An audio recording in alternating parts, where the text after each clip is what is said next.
Welcome to the deep dive. We take your sources, unpack them, and, well, try to give you the core insights fast. Get you right up to speed. Exactly. Today, we're traveling way back, deep into the past of Brazil. We're looking at a newly identified ancient creature. Our source for this is Amanasaurus.pdf. It's basically an encyclopedia-style summary of a scientific paper. Yeah, a neat little overview. Right. And our mission, if you will, is to figure out what this discovery, Amanosaurus, tells us about life millions of years ago and, how scientists actually make these discoveries. Absolutely. It's a great window into paleontology in action. And Amanasaurus, even the name is fascinating. Amanosaurus. Okay, what's the story there? Well, it translates to rain lizard. Amana means rain in the Tupi language. Rain lizard. Why rain? It's a direct nod to something called the Carnian pluvial episode. Basically a time in the late Triassic when things got really, really wet. Lots of rain. Huh. So the name itself paints a picture of its world. Interesting. Exactly. It immediately connects the animal to this pretty dramatic ancient climate event. Okay, so a rain lizard from a super rainy time. When are we talking exactly? And where in Brazil did these bones turn up? We're talking late Triassic, the Oh. Carnian stage specifically. So roughly 237 down to maybe 227 million years ago. Wow, okay. Deep time. Deep time, yeah. Okay.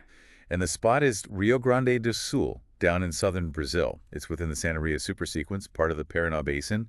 Even more specifically, geologists call it the Hyperrhodopedon assemblage zone in the Candelaria sequence. A lot of specific terms there. Sounds like a known fossil hotspot. Oh, absolutely. Yeah. That whole area is incredibly rich for late Triassic finds. It gives us a really good context for what life was like back then. Okay, so hundreds of millions of years ago, rainy Brazil. What did they actually find? What are the fossils? It's actually based on just two partial femora. Thigh bones. Two thigh bones, that's it. That's it, yeah. Well, two partial ones. There's the main one, the holotype, KPAU FSM 0374. That's a top part of a right femur. And then there's another piece, KPAU FSM 0375. It's the bottom part of a left femur from a slightly bigger animal found nearby. They referred that one to Amanasaurus too. Wow. It's amazing what you can figure out from just fragments like that. It really is. Comparative anatomy is key, comparing it to other known fossils. So finding the bones is one thing, but getting it officially named, that's a whole process, right? Oh, definitely. There are rules. The original description came out in 2023 by Mueller and Garcia. Okay. And the species name, Amanosaurus. What was the second part? Nesbitti, Amanasaurus nesbitti. It's named to honor Sterling J. Nesbitt. Ah, Nesbitt. Yep. Big name in early dinosaur evolution research, especially in North America. Exactly. A nice nod to his contributions to understanding these dinosaur precursors and relatives. Shows that science is collaborative. That's cool. But you mentioned rules. The source says there was a slight hiccup with the naming. Yeah, a little bureaucratic detail, but important in science. Yeah. The 2023 paper apparently didn't tick all the boxes required by the ICZN, The ICZN. International Code of Zoological Nomenclature, basically the official rule book for naming animals. Our source doesn't say what the issue was, just that there was one. So what happened? Miller and Garcia published a follow-up paper in 2024, just to formally correct whatever the issue was and make sure the name Amanasaurus nesbitti was officially locked in according to the rules. Right. Got to follow the procedure. Shows the rigor involved. Absolutely. It avoids confusion down the line, And sure. ensures everyone knows exactly which animal is being talked about. Okay, so the name's solid now.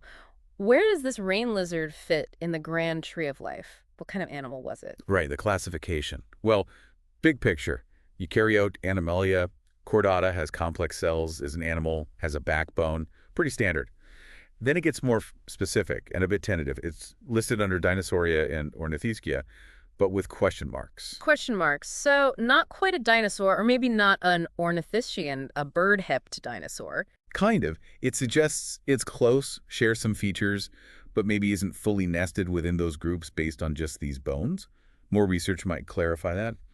But what seems more certain is its placement in the family Silosauridae. It's identified as a silosaurid dinosaur form. Dinosaur form. Okay, that sounds important. What does that mean precisely? Think of dinosaur forms as the immediate family of dinosaurs. They're very closely related, pulls of the larger group leading towards dinosaurs, and eventually birds, the avian line Archosaurs. Oh, okay. So not quite a dinosaur maybe, but a very close cousin, part of that whole evolutionary burst. Exactly. Silosaurids, like Amanasaurus, are super important for understanding how dinosaurs got their start. They give us clues about the traits that evolved just before true dinosaurs appeared. Gotcha. And the source mentioned something about Ignotosaurus and the Silosaurus. And a paraphyletic grade. Sounds complex. Yeah, let's unpack that. The analysis by Miller and Garcia suggests Amanasaurus is most closely related to Ignotosaurus in the namesake Xylosaurus. They're like sister taxa. Now, paraphyletic grade. Basically, it means this group of silosaurids are all closely related to the Ornithischia, the bird-hipped dinosaurs, but they branch off before the common ancestor of all true Ornithischians. So like an earlier branch on the same main stem of the family tree. Pretty much, yeah. They share a common ancestor further back, but they aren't descendants of the ancestor that defines the main Ornithischia group itself. They're close relatives just outside the door, so to speak. Okay, I think I get that. The cladogram, the diagram in the source, helps visualize that. You see Amanasaurus clustered with Silosaurus, Ignotosaurus, and others like Acivalosaurus, Lisuchus, separate but near the main Ornithischian line. Exactly. It shows its position among all these other early dinosaur relatives from the Triassic. Which brings us to the big question, why is this discovery, these two bits of thigh bone, actually interesting? What's the significance? Well, the title of the original paper kind of gives it away. It says, it fills a gap in the radiation of avian line archosaurs. Fills a gap, so it connects some dots in the evolutionary story. Precisely. Avian line archosaurs is the lineage leading to birds, which includes dinosaurs and their close relatives. Radiation just means how they diversified and spread out. So finding Amanasaurus helps us understand how this crucial group, the one that ultimately produced birds, was evolving and branching out during the Triassic. It adds a piece to that puzzle. A piece from a really critical time period too, right? The late Triassic. Absolutely critical. That's when dinosaurs were just starting to emerge and diversify alongside lots of other strange reptiles. Every fossil from that period is potentially gold.